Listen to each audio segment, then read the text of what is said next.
UEFA Champions League was back on our screens last night, so I sat down in front of the telly, early kickoff, 5:45, and I thought, what a game to get us in the mood for the evening kickoffs. Monaco against Aston Villa, two teams that I have huge respect for. You all know my sentimental values towards Aston Villa, and I thought, Monaco, they play good football. They've got a lot of young talent. I've been tweeting about them all season. Aston Villa, I'll always say they're a joy to watch, and I sat down and I thought, I can't wait for this great game. I can't wait for this good game of football. But do you know what? I felt disappointed. I was frustrated come the end of that game. Frustrated for Aston Villa fans more than anything because I thought Monaco were there to be got at. I've watched a few YouTube videos from Aston Villa fans, and I know I'm not an Aston Villa fan, but I just wanted to give my point of view, and I hope you enjoy this video. If you do, make sure you hit that like button. But I made a video on Aston Villa's new signing, Andreas Garcia, and one of the comments on that video was from an Aston Villa fan, and we got talking, and we got talking about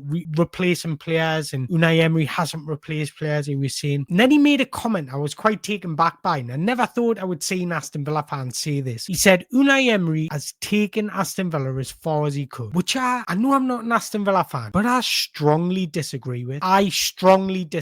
Yes, I don't think Aston Villa are going to be winning the Premier League title, and that's me being brutally honest, but Aston Villa were better than what we seen last night. And I think last night for me was just an off day. I really do believe it was just an off day. So I've made a few pointers, and again, a frustrating performance because I thought Monaco were there to be beaten. I don't think Monaco was brilliant, but I think Aston Villa caused their own problems by being sloppy. They were passive. Everything was slow. It wasn't like the Aston Villa we know where they're dynamic, they're on it, they're good with their off-ball movement. And I just thought there was no ball appreciation from Aston Villa. And when I talk about ball appreciation, I want to look at some statistics because I just thought Aston Villa were really sloppy in possession, really sloppy. And I don't want to point out one individual player like Morgan Rogers or Tyrone Mings to be an example. I thought everybody was quite sloppy, making the wrong decision, having no finesse or execution in what they were trying to deliver. And I just thought it was really sloppy. And if we take a look at some of the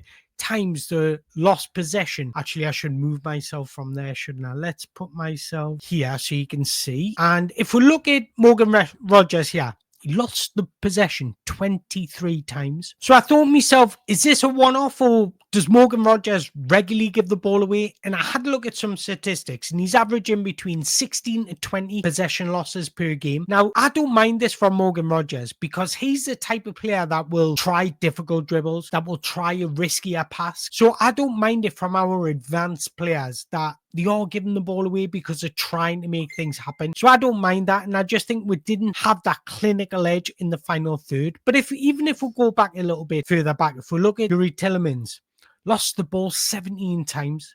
17 times for a centre midfielder. That is not good enough. He should have more, and usually Yuri Tillemans does. He has more ball appreciation. So let's look at Tyrone Mings, and I thought he set the tone for Aston Villa's moments today. I thought in the early starts of this game, he was giving the ball away, making the wrong decisions, and he lost possession 12 times. That is unacceptable for a centre-back. That is unacceptable. Regardless if you're trying to make long balls or whatever you're trying to do, losing the ball 12 times when you've got time in the ball is unacceptable in my opinion. I want to know your thoughts, but I think the tone was set from the beginning of the game and Villa just couldn't get out of that motion. I thought the initial build-up phase was quite good. If you look at the statistics, Villa controlled possession for large parts of that game. So the build-up phase was quite good, but once they reached the final third, the clinicalness just wasn't there. The off-ball movement wasn't there. They were snatching at chances. They were trying to force the play, and it just there was no cohesion that there usually is with Aston Villa.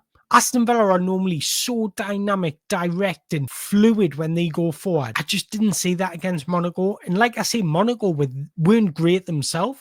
That was probably Aston Villa's and Monaco's worst performance of the season. Now, even the statistics suggest that Villa did create chances, but they just couldn't find that clinical edge. 4 big chances created, 10 shots. Their goalkeeper making 5 saves. He made a couple of good saves, but I just think the statistics don't really tell the story of the game, because if you were to look at statistics, you would think Villa weren't that bad. Villa actually played quite well. They dominated possession. They created chances, had a bundle of shots. If you were to watch the game, it was clear they were passive, they were slow, they were lethargic. There was just that energy that is renowned with Aston Villa just wasn't there. And these games are going to come. If you look at the fixtures Aston Villa have had, home to West Ham, they've had a lot of fixtures over a short period of time. So unless you've got a full squad of 22 players where you do replace a player, the quality doesn't decrease, then you're going to have games like this. But I do feel like this is a missed opportunity for Aston Villa, because the game played into everything what Aston Villa like to do. There was open spaces, the pitch was nice and big. And if we go back to SofaScore a second, Monaco actually play a similar way to what Aston Villa like. So if we look at the average positioning of Monaco and Aston Villa, they play very similar ways. So Monaco do what Aston Villa do, but on the opposite side. So what happens is Alcanuch comes inside and allows Van der Sar to be the advanced one, and their left fullback is the more defensive one.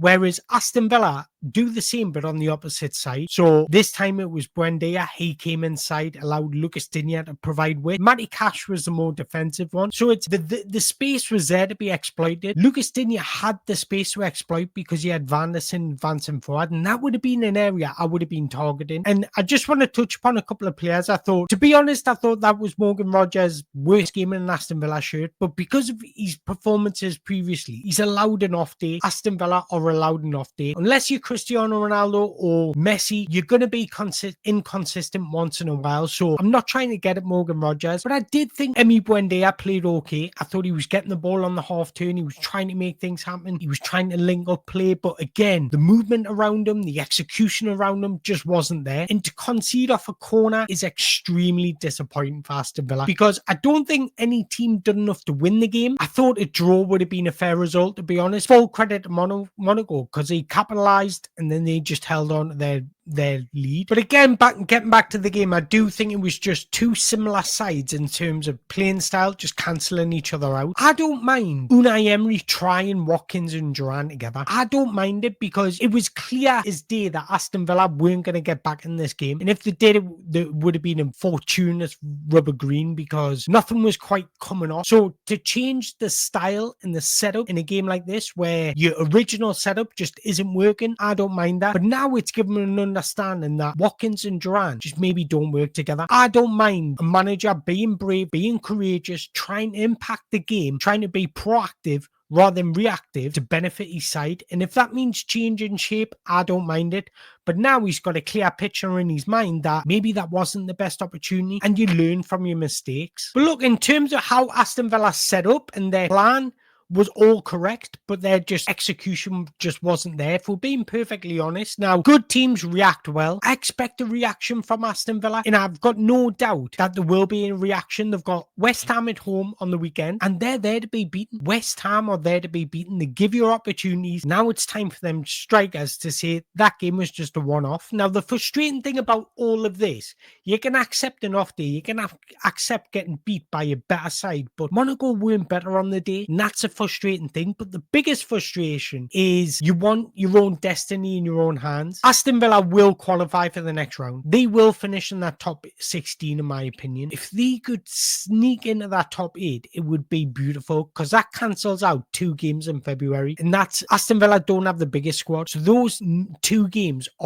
could be vital in any success Aston Villa have. So for me, that's the most frustrating thing, because you want your destiny in your own hands. At the minute now, it's in the hands of others, and that's not what you want to rely on. But look, if you had offered Aston Villa this position at the start of the season with these results, I can guarantee every single Aston Villa fan would accept it. Sitting 8th in the UEFA Champions League, sitting 8th in the Premier League, I don't think that's a bad season for Aston Villa at all, because you've got to be full strength in the UEFA Champions League, and you've got to be full strength in the Premier League. So ultimately, the players will tire, especially during this busy, hectic Christmas period. But look, Aston Villa fans, whether you agree with me or not, I want to hear it in the below. What do you make of yesterday? Do you think it was just a one-off, or are you actually concerned moving forward? Let me know in the comments below. But if you don't mind, until the next time, make sure you hit that like button, hit that subscribe button, and there's one thing left to say: up the Villa.